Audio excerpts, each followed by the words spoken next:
आज हम सुनेंगे मेहनत का फल, बल्लू की मेहनत और कान्हा की आस्था। एक गांव में दो मित्र कान्हा और बल्लू रहते थे। कान्हा बहुत धार्मिक था और भगवान को बहुत मानता था, जबकि बल्लू बहुत मेहनती था। एक बार दोनों ने मिलकर 1 बीघा जमीन खरीदी, जिससे वह बहुत फसल उगाकर अपना घर बनाना चाहते थे।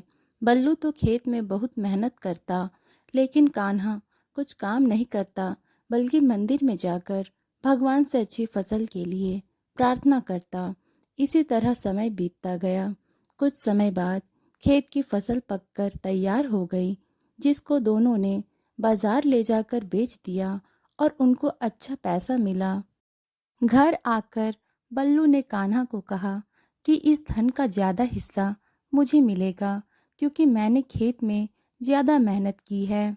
यह बात सुनकर कान्हा बोला, नहीं, धन का तुमसे ज़्यादा हिस्सा मुझे मिलना चाहिए, क्योंकि मैंने भगवान से इसकी प्रार्थना की, तभी हमको अच्छी फसल हुई। भगवान के बिना कुछ संभव नहीं है। धन के बंटवारे को लेकर दोनों गांव के मुखिया के पास पहुंचे।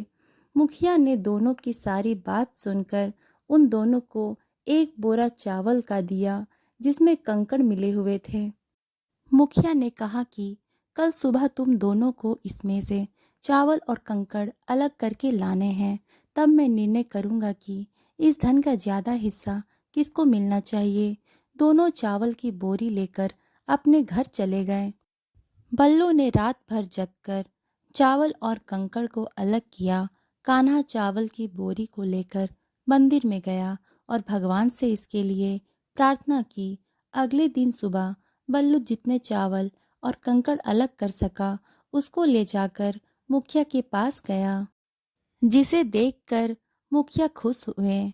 कान्हा वैसी की वैसी बोरी को ले जाकर मुखिया के पास गया। मुखिया ने कान्हा को कहा कि दिखाओ तुमने कितने चावल साफ किए हैं। कान्हा ने कहा कि मुझे भगवान पर पूरा भरोसा है, चावल साफ हो गए होंगे। जब बोरी को खोला गया तो चावल और कंकड़ वैसे के वैसे ही थे। जमींदार ने कान्हा को कहा कि भगवान भी तभी सहायता करते हैं जब तुम मेहनत करते हो।